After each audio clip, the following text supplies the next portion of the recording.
Ladies and gentlemen, please welcome Vermont State Representative Ashley Bartley.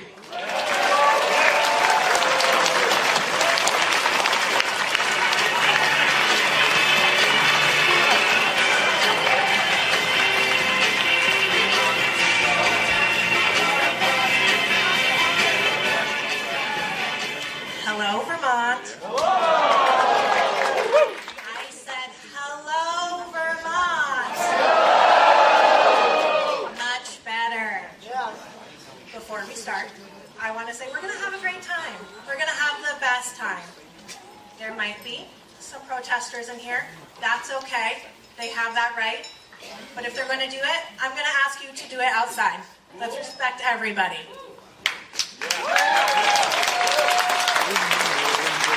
I cannot tell you what a wonderful day it is to welcome Governor, Ambassador, and our future President, Nikki Haley, to our beloved state. I stand before you, not just as an individual, but as a unified force. We come from diverse backgrounds. We have farmers, brewers, mothers, fathers, Republicans, Independents, Democrats.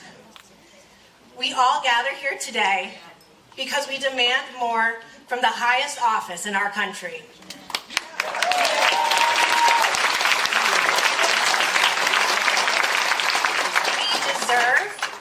We demand a future brimming with opportunity, not one impaired by chaos. We deserve a democracy that uplifts our citizens rather than tearing down opponents with petty insults and divisive rhetoric.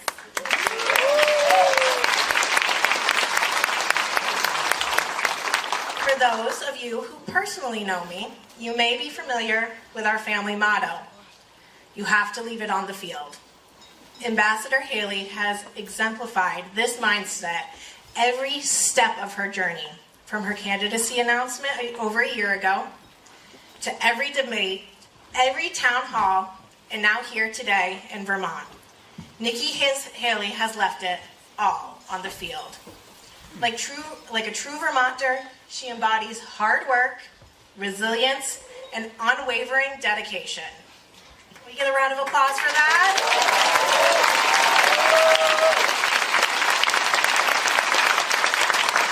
Many of us are here today because we feel our voice has been drowned out since 2016.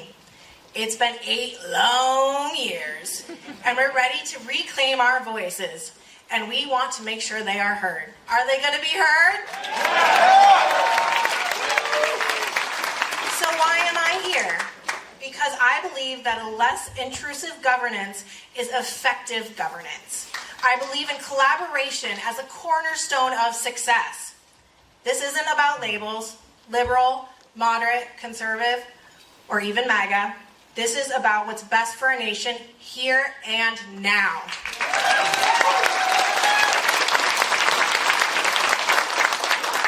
At this pivotal moment, I choose leadership and cooperation over chaos and deception. I choose a future built on solid principles rather than endless legal battles. If Washington could learn anything from Vermont, it's our commitment to civil discourse and listening to diverse perspectives.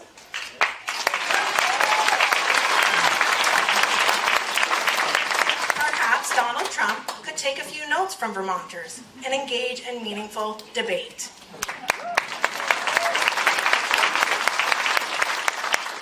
As a Vermont Republican, I stand with those whose voices have been stifled for too long. Today, we reject the politics of division and embrace a vision of unity and progress. For almost 2 decades, we've witnessed the ups and the downs of different administrations. This will be the 5th presidential election that either Joe Biden or Donald Trump will have been on the ticket. As we stand on the cusp of 2014, are we ready to finally acknowledge that the majority of Americans, not just Vermonters, are weary of the Biden-Trump era? 2024. Thank you. And I know I am, and I know Vermonters are too. My support for Nikki Haley transcends gender.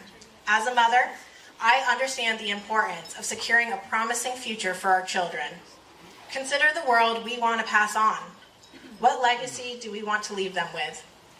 What image do we want America to project into the world? Vermont, let's stand on the right side of history. Let's make history.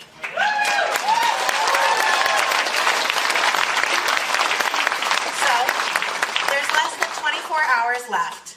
Let's reject chaos, let's reject hatred, and embrace leadership and democracy in action. Let's propel Nikki Haley across the finish line as we all cast our ballots on Tuesday.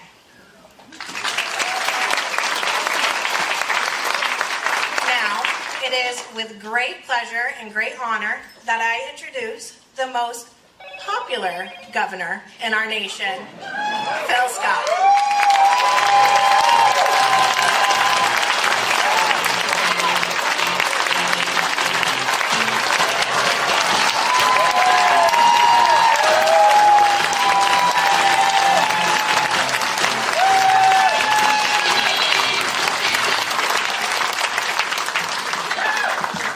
Good afternoon. This is an incredible crowd. You know, I was telling Nikki behind the curtains here that I couldn't attract this many people. Unless, of course, it was on a Thursday night at Thunder Road. But this comes close. It's great to see so many familiar faces here as well. I think about that a lot when I look across the crowd. And I see people that I've encountered over the last probably 20 years of my political life, and it transcends across party affiliation. So I really do thank you for coming as we welcome Nikki to Vermont. It's always special when presidential candidates visit our state, so I want to thank Governor Haley for coming. It means a lot that she values our great little state.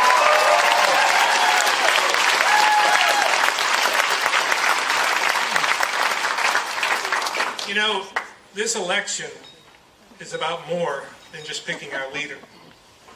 It's about who we're going to be as people. Because the fact is, our country is hurting. After years of controversy, toxic rhetoric, and the ever-growing polarization and division, the last thing we need is 4 more years of Donald Trump.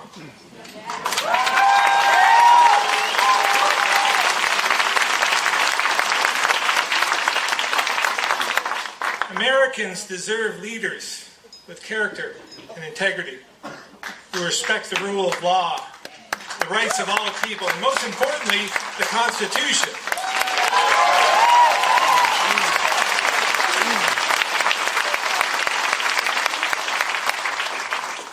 Regardless of any one issue, this is essential in restoring our faith, and here's the key word, trust in government. And I know I'm not alone when I say I've never been more concerned about our country than I am today. I was in Washington, D.C. last week at an NGA conference with governors on both sides of the aisle. And we heard from the well-respected pollster, Frank Luntz. He's been doing this polling for 35 years. You've probably seen him on Fox or CNN. And he really shed some light on the trends I think we're all seeing and feeling with his data. Here's a few things he said. Never before have people been more fearful about our country's future. In fact, his data shows 83% think our country is more divided than ever. 75% of Americans are just plain mad as hell, that's his words, and have stopped listening altogether. Don't want anything to do with it. About 1/2 of Americans have ended a friendship or stopped talking to a family member over politics. I've experienced that myself. Things have become so toxic and tribal in this country that the sentiment is you're either with me or against me. You're either on my team or off the team. Nothing in between. And it doesn't matter if it's childhood friends, brothers, sisters, parents, uncles, or cousins. Healthy, respectful debate makes us stronger. But if we're at a point when political disagreements end those important bonds we have with one another, we know we've got a problem, especially because it's so widespread. This is the reality we face today and should sound the alarm for each and every one of us. Now, we have to be honest. Both sides of the aisle contributed to this. No one is blameless. And the far left has certainly done more than its fair share of damage. But in my opinion,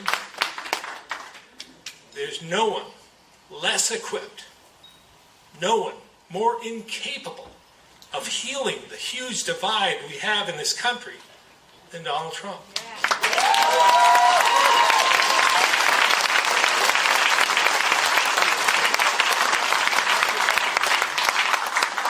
He's made a career of throwing fuel on the fire of hate and anger. He had a TV reality show that made a ton of money off this type of thing. Now, I believe we're all born with a gift. The trick is always to find it. But he certainly found his. What we're in desperate need of today are proven public servants with integrity and the right temperament to inspire and lead, not divide and conquer. So whether you're a Republican or one of the many independents, moderates, and Democrats who supported me over the years, don't sit this primary out. If you want to help stop Donald Trump, please show up on Tuesday. Take a Republican ballot and vote for Nikki Haley.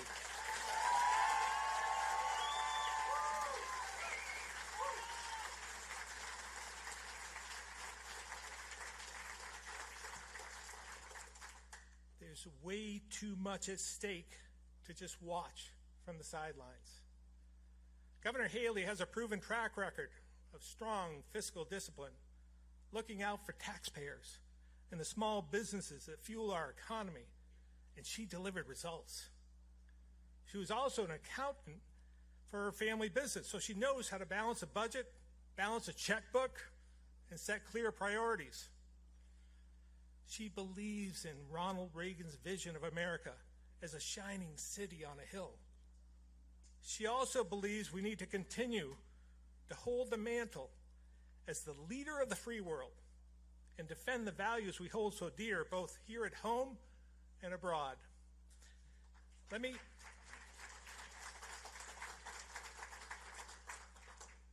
leave you with one more statistic from Frank Luntz. The question was, who do Americans trust most? For the answers, I'll start at the bottom, work my way back up. Number 5, the least trusted. It's going to be a shocker to many of you. Congress. Number 4, state legislators. Sorry, my friends. I'm really sorry. I didn't do it. I would have put you like at the top. Number 3, the president. Number 2, mayors across the country, by the way. And at the very top of the list, number 1 was governors. Governor Douglas, you're going to agree with this, right? So you'll notice I've been saying Governor Haley rather than Ambassador Haley. And this is why. I've always believed the job of governor best prepares someone to become president. Ronald Reagan was a governor. Our very own Calvin Coolidge was a governor.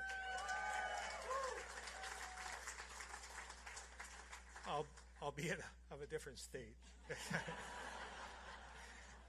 We'll forgive him, right? Both went on to be great, great presidents.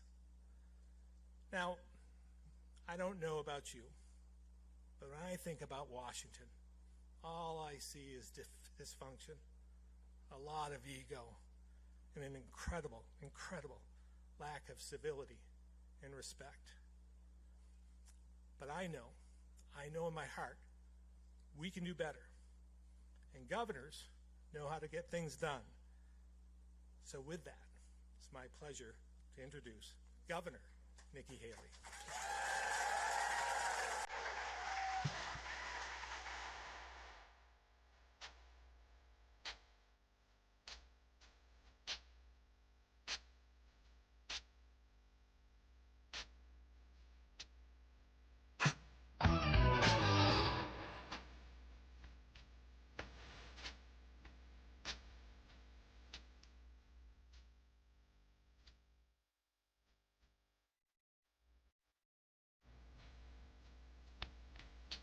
What a great crowd. Thank you, everybody, for coming in. Thank you for everybody in the overflow. Oh, it's great to see all of you. Thank you so much. I want to thank Ashley thank you for being here. Thank you for your leadership. Thank you for joining us. We're incredibly grateful. And Governor, I know why people trust you. I really, really do. To watch your leadership and to watch the way you communicate with the people of Vermont and the way you lead is something that I am proud of, and I know all the people of Vermont are very proud of. So thank you very, very much.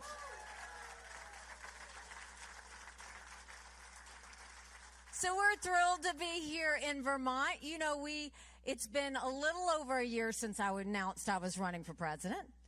We had 14 people in the race. We defeated a dozen of the fellas. I just have one more I'm trying to catch up to.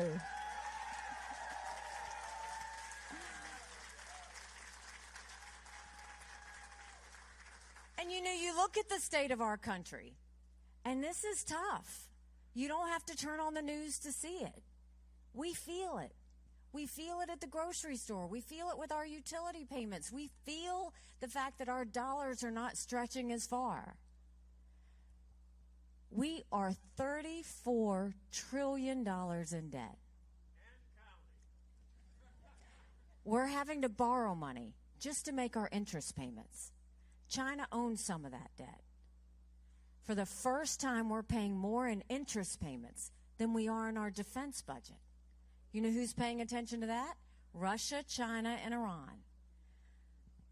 And this is not just Joe Biden that has done this to us. I have always spoken in hard truths, and I'm going to do that with you today. Donald Trump and our Republicans did that to us too. You go back and look at that $2.2 trillion COVID stimulus bill that they passed with no accountability. They expanded welfare that's now left us with 80 million Americans on Medicaid, 42 million Americans on food stamps. That's a third of our country. And did Republicans try and make it right? Nope. They opened up pet projects and earmarks for the first time in 10 years, pushing through 7,000 of them last year. All while 1 in 6 American families can't afford their utility bill. 60% of Americans are living paycheck to paycheck. 50% of American families can't afford diapers. Don't you think it's finally time we had an accountant in the White House?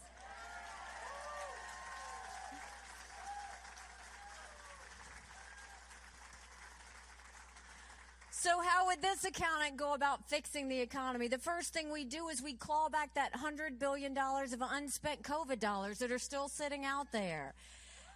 Instead of 87,000 IRS agents going after middle America, let's go after the hundreds of billions of dollars of COVID fraud. 1 out of every $7 was spent fraudulently. If 8% of our budget is interest, quit borrowing. Cut up the credit cards. You have to balance a budget every day. I had to balance a budget as governor. Why is Congress the only group that refuses to balance a budget? We'll stop. Go ahead. I'll let you do that. We'll stop the spending, we'll stop the borrowing, we'll eliminate their pet projects, and I will veto any spending bill that doesn't take us back to pre-COVID levels. That will save us trillions.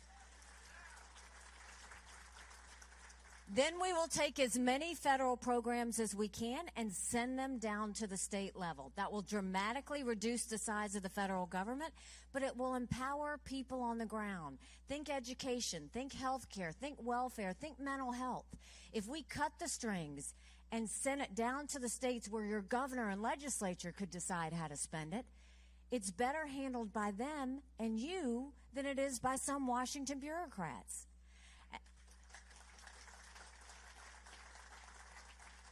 And then we need to open up the middle class. We're watching the rich get richer. Blood is on your hands. There is no place for you in the future. You are empty. You have nothing.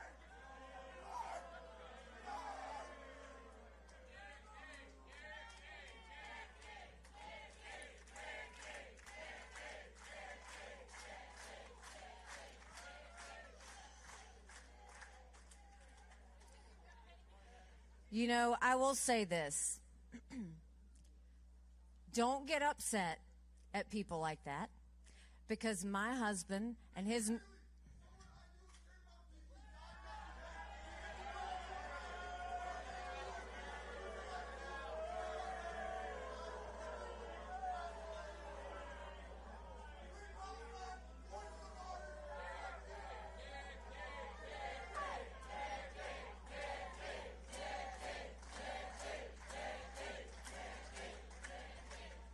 Okay, anybody else? While we're at it, just get it out. Anybody else? You know what what I will tell you, what I was trying to say is, don't get upset at protesters when they do that, because my husband and his military brothers and sisters sacrifice every day for their right to be able to do that.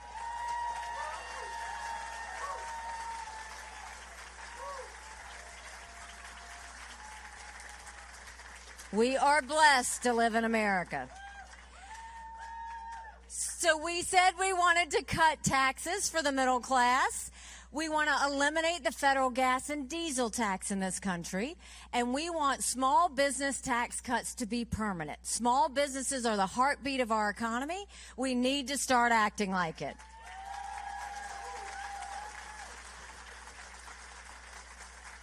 And you know, speaking of Congress, they have one job, just one job, and it's to give us a budget on time. Well, turn on the news, they failed again. Do you know Congress has only given us a budget on time 4 times in 40 years? 4 times in 40 years. You know what I say about that? You don't give us a budget on time, you don't get paid, period.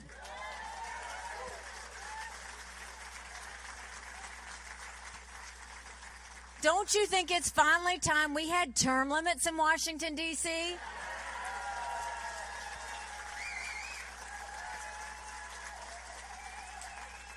Don't you think we need to have mental competency tests for anyone over the age of 75?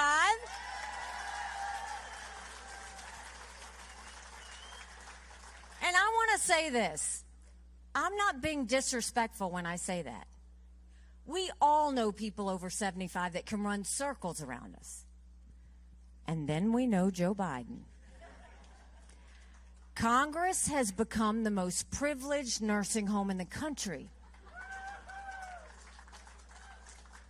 This is nothing to play with. These are people making decisions on the future of our economy. These are people making decisions on our national security. We need to know they're at the top of their game. And then let's talk about the border.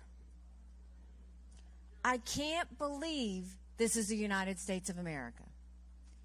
9 million illegal immigrants have come across the border. Y'all are dealing with this as well, up on the northern border. 9 million. We had enough fentanyl cross the border last year that would kill every single American. Number 1 cause of death for adults 18 to 45? Fentanyl. And don't think for a second China doesn't know what they're doing when they send it over. Now, when I was governor of South Carolina, we passed the toughest illegal immigration law in the country. President Obama sued us over it, and we won. I want to take what we did in South Carolina and go national with it. We need to do a national E-Verify program where every business has to prove that the people they hire are in this country legally.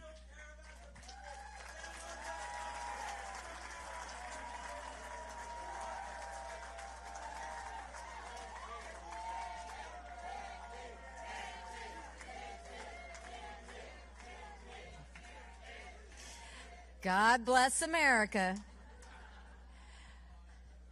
We want to make sure we defund sanctuary cities once and for all. No more safe havens. We can't do it anymore. We need 25,000 Border Patrol and ICE agents on the ground, and we need to let them do their job. We need to go back to the Remain in Mexico policy so that no one steps foot on U.S. soil. And instead of catch and release, we need to go to catch and deport. That is what will stop what's happening on the border. And look at what happened a couple of weeks ago. Congress had a border bill. And the good part about that border bill was it strengthened asylum laws. We have to do that because 3 million illegal immigrants came in under Trump because we didn't have strong enough asylum laws. The weak part about that bill was it didn't have a Remain in Mexico policy. We need to have that. And it had a 5,000 person threshold. We can't even have a 1 person threshold. We're a country of laws. The problem is what Congress should have done was gotten in a room and not come out until they strengthened the bill and got it done. But Donald Trump told them not to pass anything until after the general election because it would hurt him. We can't wait one more day for them to secure that border and get this finalized.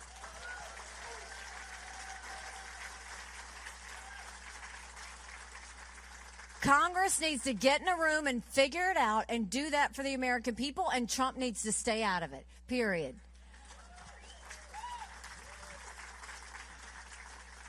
And you know, growing up in rural South Carolina, my parents always taught me, you take care of those who take care of you.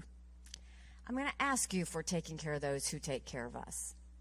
Right now in America, over 35,000 of our veterans are homeless. 1 in 3 suffers from PTSD or thoughts of suicide. We lose 22 heroes a day to suicide. If a veteran needs a doctor's appointment at the VA, on average, takes 29 days. Why 29 days? Because on the 30th day, they can go to the doctor or hospital of their choice. So midway through the 29 days, they get a call to reschedule. It's shameful how we treat our veterans.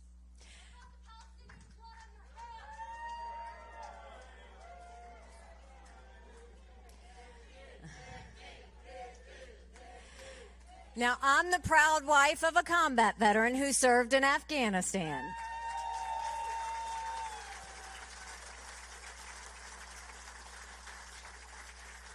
And when Michael came home to us, that was a lot of prayers answered. But that was the easy part. When we got home, life got hard. Michael couldn't hear loud noises. He couldn't be in crowds. Life had passed him by for the year that he was gone, and the transition was tough. We can't just love our men and women when they're gone. We got to love them when they come back home, too.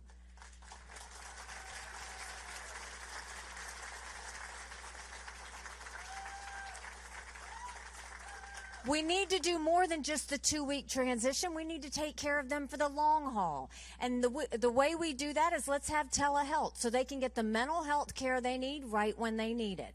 Let's make sure they go to the doctor or hospital of their choice. They've earned that right. And I think the best way we go about dealing with the VA health care, I think every member of Congress should have to get their health care from the VA, and you watch how fast that gets fixed.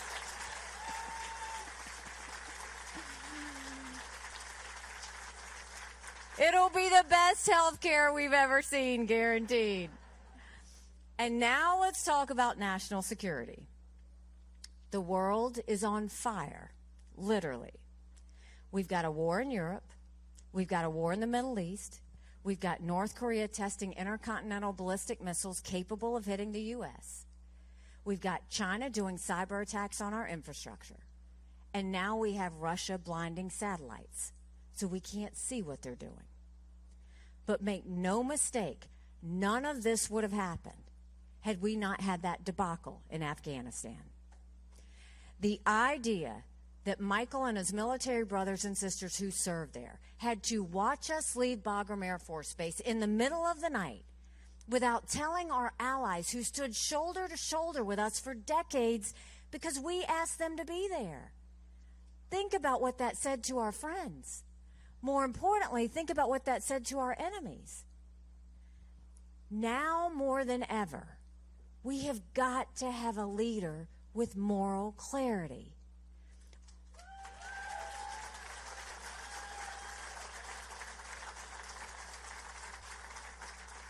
We have to have a leader that knows the difference between right and wrong and good and bad. And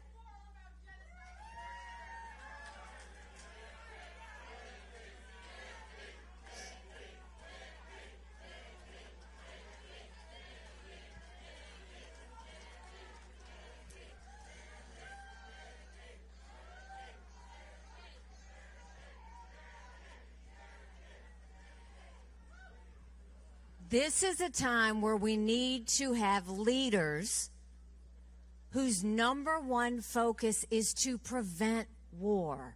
Period. That's what we're...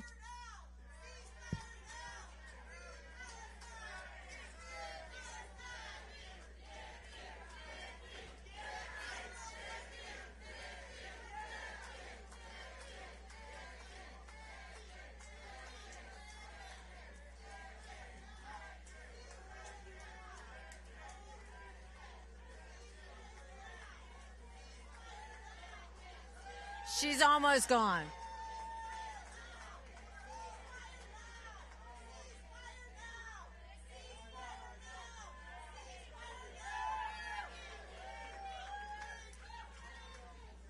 And this is why that matters, is when you see all of this happening, we need leaders who are going to over-communicate with you, to tell you why we should care about Ukraine, why we care about Israel, why we're worried about North Korea, all these things that are happening. Because when you don't over-communicate to the American people, then you have people who don't understand what's happening or why we're doing it. And that's what we're seeing. But then you also have to have a leader who really does know the difference between right and wrong. 2 weeks ago, Donald Trump said that he would encourage Putin to invade our allies. Now think about that. Trump's going to side with a dictator who kills his political opponents. Trump's saying he's going to side with a thug where 500,000 people have been wounded or killed because Putin invaded Ukraine. Trump's saying he's going to side with a madman who arrests American journalists and holds them hostage. And Trump's going to side with Putin, who's made no bones about the fact that he wants to destroy America. And he's going to side with him over the allies that stood with us after 9/11? In that moment when he went off the teleprompter, what he did was he made our allies more vulnerable. He emboldened Putin, and he put our military members who were serving there in danger. That's what I'm talking about when I say we need a leader who understands their number one job is not to walk away. Joe Biden's putting his head in the sand, acting like nothing exists. Donald Trump's thinking we don't need friends. America can never be so arrogant to think we don't need friends.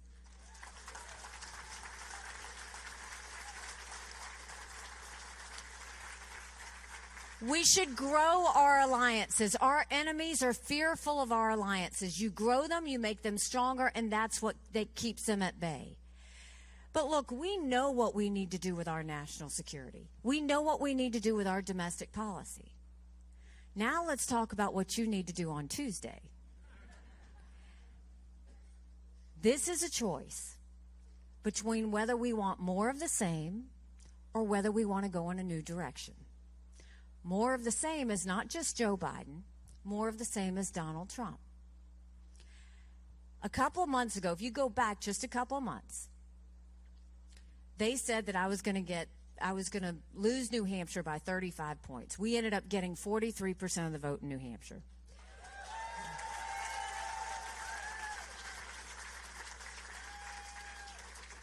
And that night, if you saw it, Donald Trump was unhinged.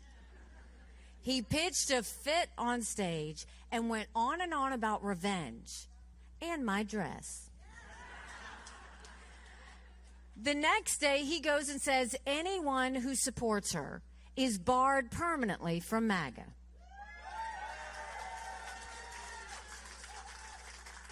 Now think about that.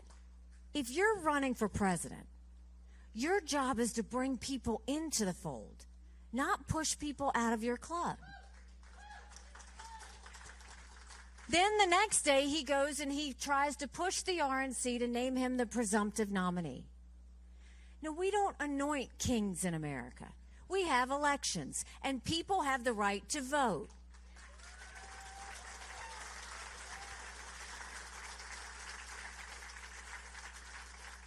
And then he had a couple of judgments that were against him, and he talked about being a victim. Now, the part that bothers me, whether it was the night of New Hampshire, whether it's after these court cases, is at no point did he ever talk about the American people. At no point did he talk about the fact that we're $34 trillion in debt. At no point did he talk about the fact that only 31% of eighth graders in our country are proficient in reading. At no point did he talk about the borders that are completely open. At no point did he talk about the lawlessness in our cities. At no point did he talk about the wars around the world. All he did was talk about himself. And that's the problem. This is not about him. It's about the American people.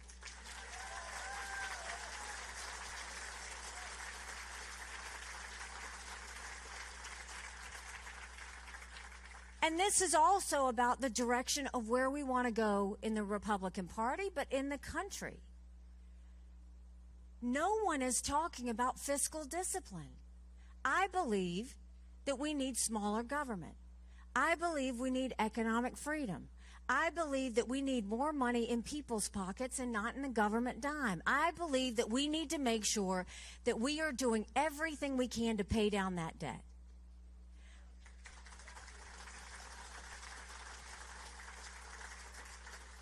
But what does Donald Trump believe?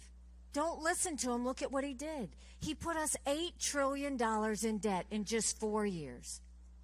$8 trillion. That's more than any other president. And he'll say that's because of COVID. That was less than 20%.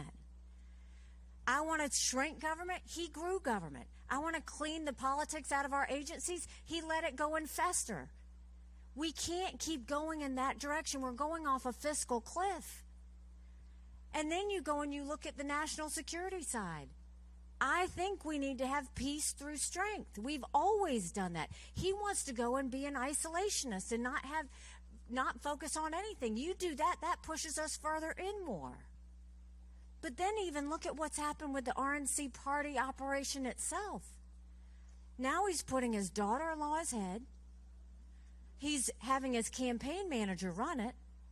Instead of winning races up and down the ticket, now they're saying that it's only about Donald Trump.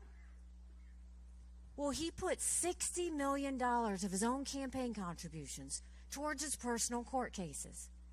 Now if he does this, that's going to be his own legal slush fund.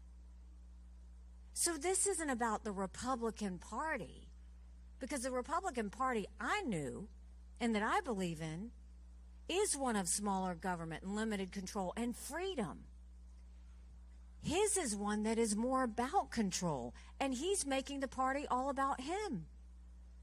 And then I saw he tweeted a couple of days ago, we had a big crowd in D.C., and he tweeted and he said, anybody that helps her or supports her will not have access to me.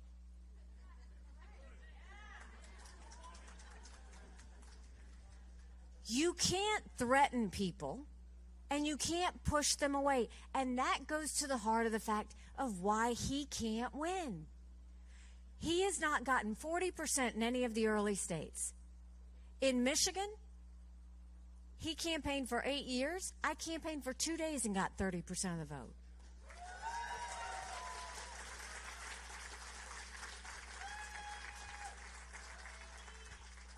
Something has to give.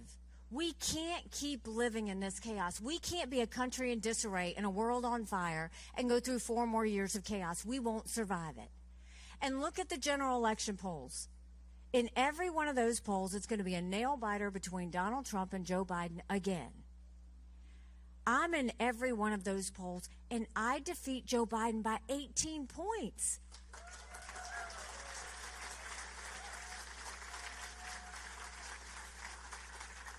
Do you know what that means? You win by double digits. That's a mandate going into D.C. to stop the wasteful spending and get our economy back on track. That's a mandate to get our kids reading again and go back to the basics in education. That's a mandate to secure our borders with no more excuses. That's a mandate to bring law and order back to our cities. And that's a mandate for a strong America that prevents wars that we can all be proud of. Don't you want that?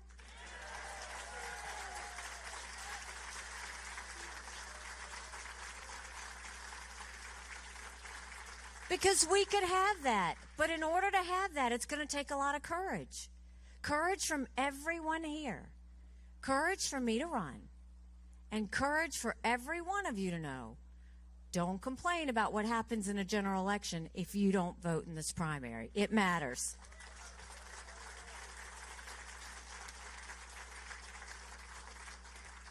You know, 8 months ago, I dropped my husband Michael off at 4 a.m. for another year-long deployment. And I watched him and 230 soldiers pick up their 2 duffel bags of belongings to go to a country they'd never been, all in the name of protecting America. They're willing to sacrifice their lives and their families because they still believe in this amazing experiment that is America. So if they're willing to sacrifice for us there, shouldn't we be willing to fight for America here?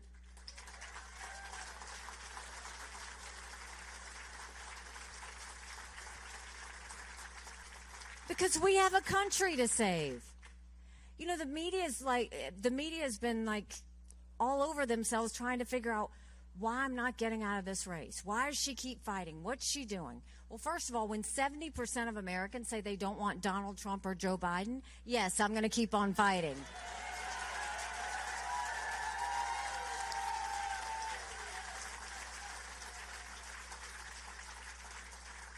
I think I've thrown out the idea that they think I'm running for vice president. That's not happening. If this was about my political career, I would have been out a long time ago. The reason I'm doing this is for my kids and your kids and grandkids. Look at the younger generation. Look at what they've been through. They went through COVID, which was traumatic. Now they're worried. They know that $34 trillion in debt falls on them. They don't know what that responsibility is going to look like. They don't know how they're going to get a job. They don't know how they're going to make ends meet. They don't think they'll ever own a home. And then they're worried about the wars around the world. And all of that is happening under an umbrella of anger and division. And then we want to know why there's so much anxiety, stress, and depression. Our kids deserve to know what normal feels like.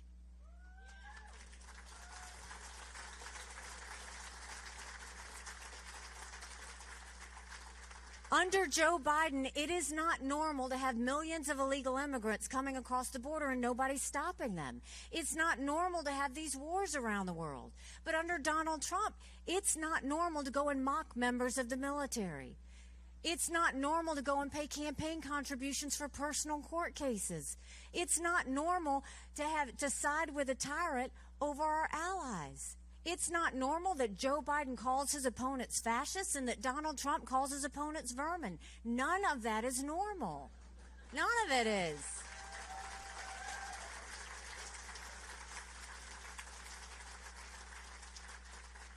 Can you imagine a country where we could sit down at the dinner table and not have a political fight? Can you imagine a country where you could go to work and say something and not worry about being demoted? Can you imagine a country where we could strongly disagree and not hate each other over it?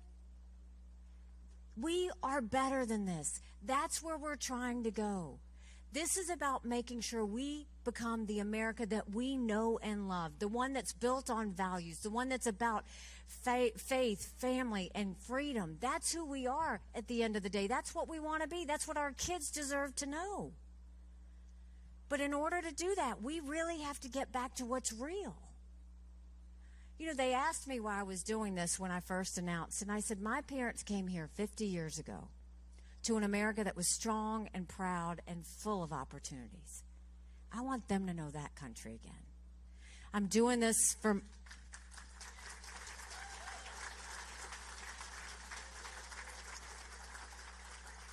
I'm doing this for Michael and his military brothers and sisters. They need to know their sacrifice matters. They need to know that we love our country. I'm doing this for my daughter who just got married, and I saw how hard it was for her and her husband to buy a home. The average home buyer in America now is 49 years old. The American dream is leaving them. And I'm doing this for my son who's a senior in college, and I am tired of watching him write papers of things he doesn't believe in just to get an A. That's not us. That's not America.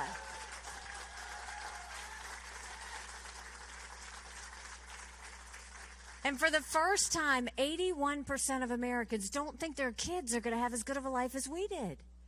We can't be okay with that. I'm not okay with that. We do have a country to save. But now's the way we save her. I need you to go Tuesday and vote. I need you to take 10 people with you to vote. You all know people in your friends, family that are just general election voters. I want you to send them a message for me. In a general election, we're given a choice.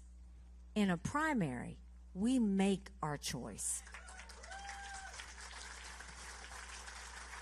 This is the time to make our choice. Go tell your friends and family, text them, email them, tell them the importance of voting. Take a yard sign. If you can't have a yard sign in your yard, put it in the back of your car. Make sure that you tell everybody that we know here in Vermont, I know you know how to use the power of your voice. I know that you know what it means to go to the polls, and I know you know that there's a lot on the line. And if you will join me,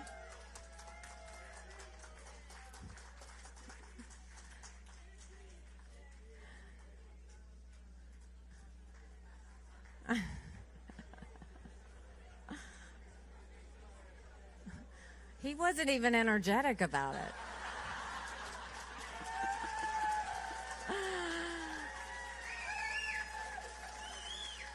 So this is the part we want. We need you to get out to the polls. We need you to do your part. And this is what I promise you. If you join us in this movement, if you join us in this fight, I promise you, our best days are yet to come. God bless you. Thank you, Vermont. Thank you so much. Thank you. Thank you.